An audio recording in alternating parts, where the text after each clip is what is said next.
Hey guys, this is miicrow here. I wanted to talk about the ammo nerf that AGS implemented and some weird implications of this. So the ammo nerf that AGS did was, well, it's not exactly a nerf, but it is in a way, and I want to talk about that. What they did is they removed ammo from every single class that used ammo, so that would be blunderbuss, it would be bow, and it would be musket, and instead they gave these classes just a 20% damage buff to compensate, or at least that's what they did on the surface. What they actually did here is they scaled all the empowers for all three of these weapons by 20%. So now your minimum empower is effectively negative 30, and your maximum empower is 70, where that negative 30 would be with 50% weaken, if that makes sense. If you have 50% empower, you'd actually be at 70% empower. And that has some weird consequences because we are effectively taking something that was multiplying across the board or instead adding it to another factor, which suppresses its benefit and basically means that you're going to end up with a 5.5% nerf to all these weapons because most of these weapons are sitting at the empower cap passively. Now, there's another weird spot here too where if you're weakened, you're actually going to be doing more damage, but if you're empowered, you're going to be doing less damage. So this effectively is a nerf to weaken because of this change, or at least towards these weapons, and it is a nerf to these weapons that are constantly using ammo. Now, there are some other weird ramifications of this as well. There are a few of these abilities that actually don't use ammo as a multiplier for their damage factor. For example, explosive arrow, the explosion effect never scaled with ammo before. So this is just going to be doing 20% more damage with this next patch.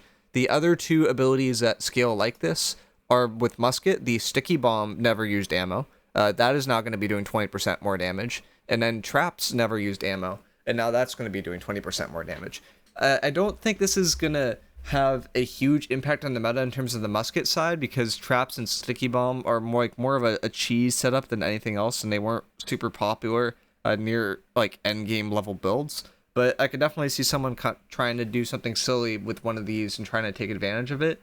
And then in terms of the bow itself, explosive arrow I expect to be a must-have, and a lot of bows are going to be running this now because it just deals 20% more damage than normal. It's a large AoE attack, and bows will effectively do less damage with their auto attacks now, but they'll do more damage with this explosive arrow, and I imagine it will shift to be a little bit more spell-oriented. Noteworthy that the bleed from rain of arrows and the poison from poison shot scale off the initial hit, which actually had the arrow applied to them, like an orichalcum arrow effect. So those are not effectively getting a buff, but explosive arrow is going to get a buff because of this. Now, what AGS did here is they effectively just bumped that empower cap up a bit, and that is what resulted in these weird consequences. What I would recommend for AGS to do is basically have this scaler that applied passively, that ammo mod, just leave it in the game, but just make it so that it doesn't actually consume ammo, right? Like, don't change the functionality, but just make it so it doesn't take away ammo when it's applied. So it just passively applies to 20%, and you don't have to worry about subtracting the ammo. And what that will effectively do is it will create the situation as the exact same as before, but it will just remove ammo from the equation. You don't have to deal with any ramifications. One thing I pointed out originally, and I think in hindsight it doesn't quite work out, is if you look at any of these bows, what I initially recommended is you take this base damage modifier that's present on all of these, and you just scale it up by a factor of 1.2x.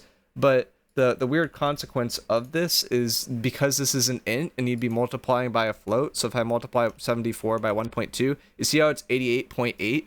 This would actually have to get rounded to 88 in the code because of you'd be casting the float back to an int, if that makes sense. So it doesn't exactly work out perfectly. So I think it makes more sense just to effectively remove the taking away of ammo and just leave the effect as it was before without actually tinkering with this empower mod, because this is leading to weird consequences, as we pointed out, where you're actually going to be doing more damage than you were in the past if you were weakened, which for bows, you're typically out of range of a lot of weakened effects, so this doesn't really affect you very much, but you will, for the most part, be near the empower cap, and if you're near the empower cap, you will just be doing a 5.5% less damage, unless you were using one of those three abilities that I pointed out earlier that will just do a significantly more damage with this up and coming patch due to the change, since this new passive effect will be applying to everything.